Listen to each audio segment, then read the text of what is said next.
Hey folks, welcome back. I'd like to talk to you about the Pacific Theater expansion for Memoir 44 today. Basically, this is where the Japanese Imperial Army enters the fray on your tabletop. And so let's take a look at what you get and what I think.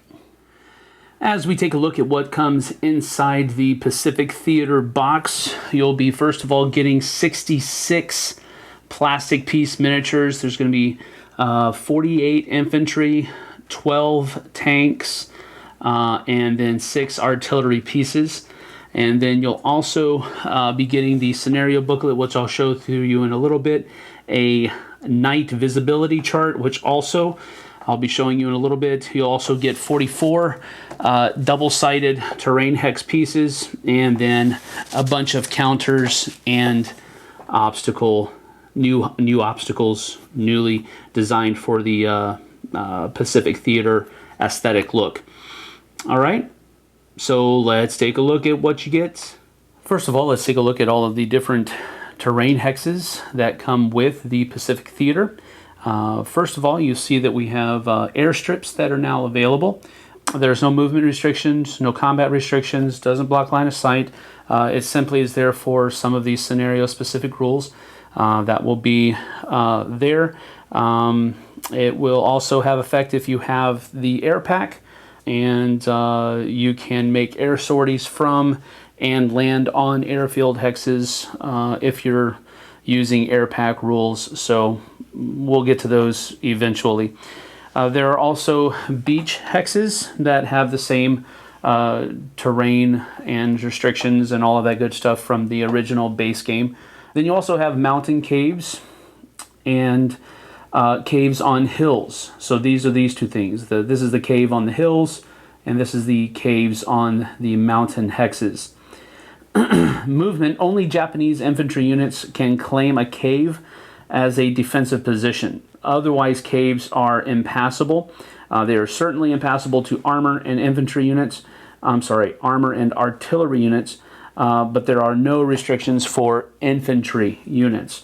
The only thing with those is that the defensive position can only be claimed by the Japanese soldiers, not by any others. When you are battling an enemy unit that is on a cave hex, infantry and armor reduce the number of battle dice rolled by 2, and artillery battle dice are not affected, of course. The Japanese unit on a cave hex must ignore all flags rolled against it. So it is not an option. The Japanese soldiers or units must ignore any flags that are rolled against it when they're in a mountain cave or a hill cave hex. A cave hex has the same line of sight effects as its underlying terrain. Now, there are special rules with caves. Japanese infantry can use the cave network to move from any cave hex it occupies to any other empty cave hex as its entire movement for the turn, and the unit can still battle. So this is a really big thing here. For example, just for effect purposes to utilize this or to show it, infantry here would be able to move here and then still battle.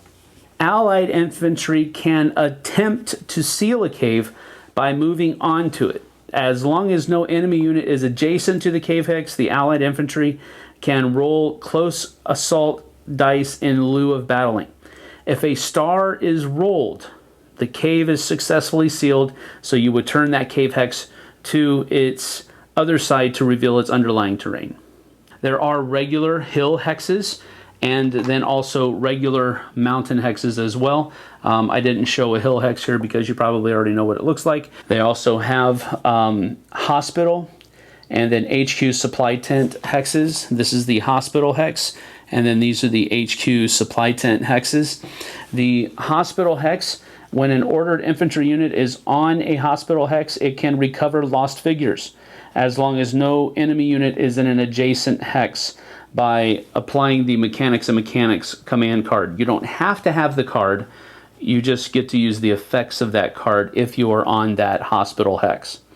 And then the HQ and supply hex, this one right down here. If an enemy unit captures your HQ supply hex, your opponent selects one of your command cards at random to discard, and then until you reclaim that hex, you have to play with one less command card. There are also jungle hexes, and movement is such that whenever a unit enters a jungle hex, it has to stop, and but it can still take ground after a successful close assault.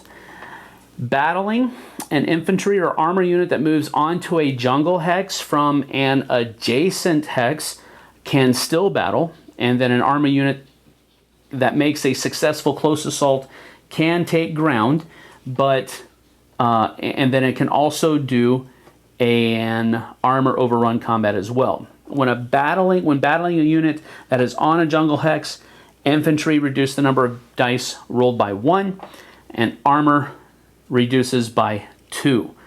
Of course, as usual, artillery are not affected. A jungle does block line of sight as well. So those rules are a little bit different than the original forests, so there is that. Then there's also a labor camp hex here, and it basically has the same terrain effect as towns and villages. Pacific villages also are included, and they have the same terrain effect as towns and villages from the original game. Then there are also down here things called piers. Movement means that simply a unit may only move onto a pier hex from land or a beach hex. A unit may not move on to a pier from an ocean hex. Okay, there are no combat restrictions, and it does not block line of sight. So basically you can come in this way from land, but you cannot come onto it this way from the sea or ocean hexes. Then we also have a new hex called a rice paddy. It basically has the same effect, generally speaking, as marshes from the terrain pack. The river mouth hex looks like this, and it basically has the same effects as a river hex, but some scenario special rules will indicate when a river terrain is fordable. In other words, you can walk across, you can go through it, which basically would mean that a unit could enter a river hex that is fordable but has to stop, and then it can still take ground after a successful close combat assault. There aren't any battle restrictions, and it does not block line of sight. So again, you'll see from some of the scenarios that I'll show you in just a few moments how those are used.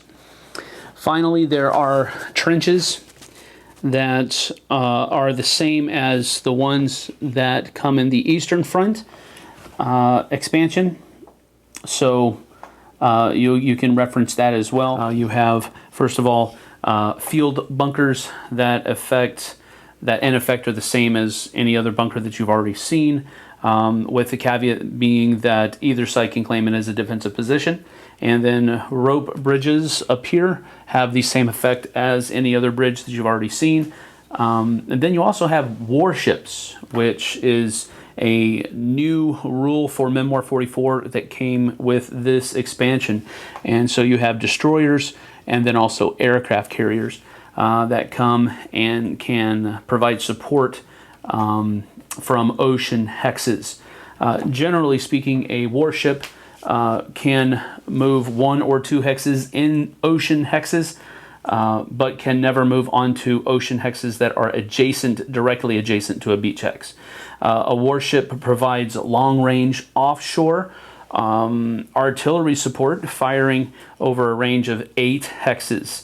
So some scenarios come with the ability for their forces to use these warships, and so it can be a great help and actually a really cool addition to the Memoir 44 system. A few notes about warships. When a warship scores a hit on a target enemy, if the unit is not eliminated or forced to retreat, place a crosshair targeting marker on its hex, which looks like this right here. And then it is treated as the same way that a big guns from the terrain pack when it is not, you place a crosshairs on that target unit, and then when you fire at a unit that has a crosshair marker on it, it rolls an additional die. So basically, it's to simulate them zeroing in on your position, knowing where you are, and effect aiming at you at that point. So there's a higher degree of accuracy, so to speak. So that's the first note about warships. The second note is that warships can be targeted during combat. One hit is scored for each grenade rolled against the ship, and you place a battle star on the warship to keep track of how much damage has been inflicted. And when a third battle star is placed on the ship, remove the warship from the board and give it to your opponent as a medal. So that can be a victory point if you are lucky enough to take out one of those warships. Warships can ignore the first flag rolled against it, but if a warship has to retreat, it retreats one ocean hex for each flag rolled. If it cannot retreat, you add a battle star damage marker onto the warship instead. The aircraft carriers can act just like a destroyer, with the added caveat that it can be used to provide offshore air support when staging air sorties from the air pack and that type of thing later on. So if you use air pack rules, if you use those air support and air sorties rules, it acts as an airfield. The different kinds of units that are coming along with to provide more specialization. First of all, you have the Chindits, were basically an international mix of British Gurkhas, Burmese riflemen, Hong Kong volunteers, West African servicemen that were assembled to fight deep behind enemy lines. They were basically known as the 77th Infantry Brigade, or the 3rd Indian Infantry Division. And so some of the scenario-specific rules will use them, and so they will be denoted by that shield. The Japanese elite are notified by this shield right here. The Japanese, British, and U.S. combat engineers are all denoted by those shields, and then the Marines, the U.S. Marines, are denoted by that shield as well, and they actually come with some specific rules, and we'll go over those in just a few moments. There are units that will be mobile artillery, and basically they will have two figures in combat over the same range with the same firepower. However, a mobile artillery unit can move one hex and still battle, or two hexes and not battle. Generally speaking, artillery cannot move and battle. If a unit is a mobile artillery, though, they are able to move one hex and battle. Then there are also flamethrower tanks, which are denoted by using this shield right here. The armor units that are equipped with flamethrower weapons move and battle just like a standard armor unit. However, in close assault, the armor unit's battle dice reduction in difficult terrain is limited to a maximum of 1, so they can never lose more than 1 dice, depending on whatever terrain they're fighting into. Now, with the Japanese army entering into the fray, there are 3 new rules that come with the Imperial Japanese Army units. First of all, Japanese infantry must always ignore one flag. Doesn't matter if they're in a hex that gives them that ability or not. That is an inherent ability that they have, but is one that they have to use. They have to always ignore the first flag. Now, if they are on a terrain or obstacle hex that already ignores a flag, Japanese infantry must ignore the first 2 flags rolled against them. And then, as I already stated earlier, if they are in a mountain hex that has caves, or a hill hex that has caves, they must ignore all flags rolled against them. All right, so that is one special ability that the Imperial Japanese has. The second is that units that are at full strength and carry out a close assault do so with 1 additional battle die.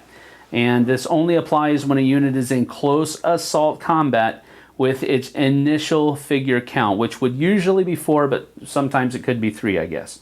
So if a Japanese army unit is carrying out a close assault combat and they have not been hurt at all, then they roll 1 additional battle die.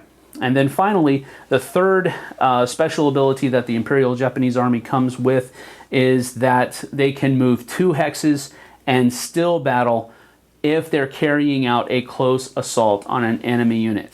Terrain movement and battle restrictions would still apply, but the infantry unit is able to move 2 hexes and still battle when it's carrying out a close assault. If an infantry assault command card is played on a Japanese infantry unit, it can move 2 hexes and battle during a banzai charge, but it may not move 3 hexes in battle. So it doesn't get that additional 3rd hex if you're using the infantry assault command card. And then finally, the other kind of units that have special rules in the Pacific Theater is the United States Marine Corps. It has this gung-ho setting, and they are able to do this. First of all, whenever a section card is played, the U.S. Marines player can activate 1 more unit than indicated by the card. So if you have a Recon 1, it would become a Recon 2, and so forth and so on. Second, all tactic cards that normally activate 4 units activate 5 units instead. And those that activate 1 unit activate 2 instead. Third, other tactic cards such as air power, artillery bombard, barrage, close assault remain unchanged. So there's no difference there. So they just wanted to provide that delineation that some tactic cards are affected, others are not. Now, lastly, when the Marine player counterattacks an applicable Japanese command card, the U.S. Marine player activates 1 more unit than his Japanese counterpart did. In the opposite case, when the Japanese player counterattacks, he activates only the number of units marked on the card being countered. So the U.S. Marine Corps really kind of gets a boost here, or the U.S. forces. And so if the scenario calls for Marines, then that's these special rules will apply. As far as medals are concerned, the Order of the Golden Kite is added as the victory medal token for the Japanese Imperial Army, and of course they'll be used to denote any type of special scenario rules, objectives, or so forth and so on that can be accomplished by the Japanese Imperial Army. Another rule that has been added with the Pacific Theater expansion are night attacks, and that brings into play this little board here that you would use with the you basically set it next to the board and then place a star token on it like so. What this is basically simulating is that there are some scenarios that call for night missions, and so at night it's of course harder to see, it's darker outside, so you won't be able to battle effectively as further away as you normally would be during the daytime. So some scenarios start with visibility at just 1 hex away, and that's as far away as you can see. But at the beginning of each of the U.S. players' turns, he would roll 4 dice, and for every star that is rolled, the star token would be moved up. So if he rolls 4 dice and he rolls, say, 1, then that turn he would be able to see 2 hexes away. But let's say he rolled 3. That means that he would be able to see 3 hexes away, and so forth and so on. So that would continue to be done until it reaches all the way to the top, and then at that point, it's taken away, and you basically continue to play the game as normal until the victory point conditions have been met. The scenario booklet does come with 7 regular scenarios and 1 Overlord scenario. And as you can see, some of them are using the airfield rules, and there's that metal marker shows that there's a special victory condition. Here are that river ford and the other beach hexes that are used. So, you know, in other board sets, usually the beach is on one side and green's on the other, but now we have the ability to have, you know, a different kind of terrain setting that comes about. So there are a number of different things that do that. So you can see that most of the boards are from the base set so this might be a good one to get if you just have the base game. Many of these scenarios, matter of fact 7 of them, will use just the original board with these different terrain hexes. So maybe you want to purchase the base game with this one. That's kind of up to you. So then there is the Overlord expansion. I'm sorry, the Overlord scenario that comes in the Pacific Theater expansion. So again, you'd have to have 2 base boards, and of course all of the different tur hex and enough units to use both hexes. So those are the different scenarios that come in the scenario booklet. So that is the Pacific Theater.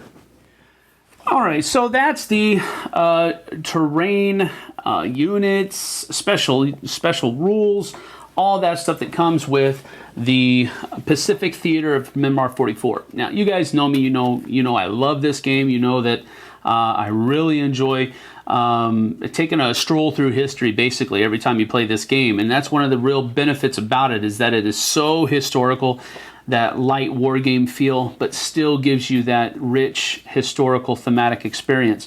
And the Pacific Theater just adds to that. The special rules that come along with the Imperial Army and then also the U.S. Marine Corps special rules, those are really ways that easily liven up your experience with Memoir 44.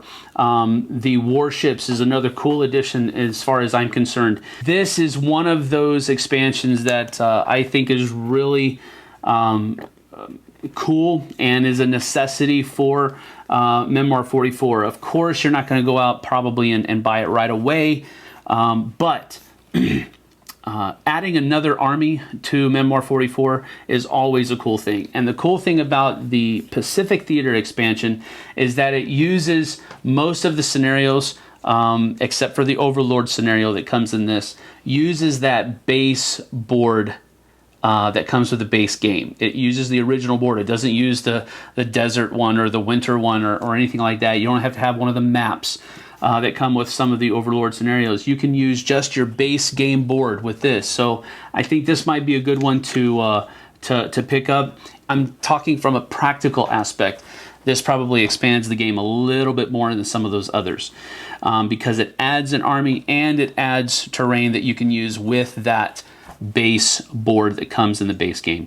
So I'm giving 2 huge way thumbs up for this. Of course, that's what I'm giving to most of these expansions that I'm going over with Memoir 44. But I think this is a real practical addition to someone who just has the base game. So take that for what it's worth. This has been Sam Healey. See you on the flip side. Thanks so much for watching the Dice Tower videos. Find more great videos and reviews, as well as our top-rated audio podcast at Dicetower.com.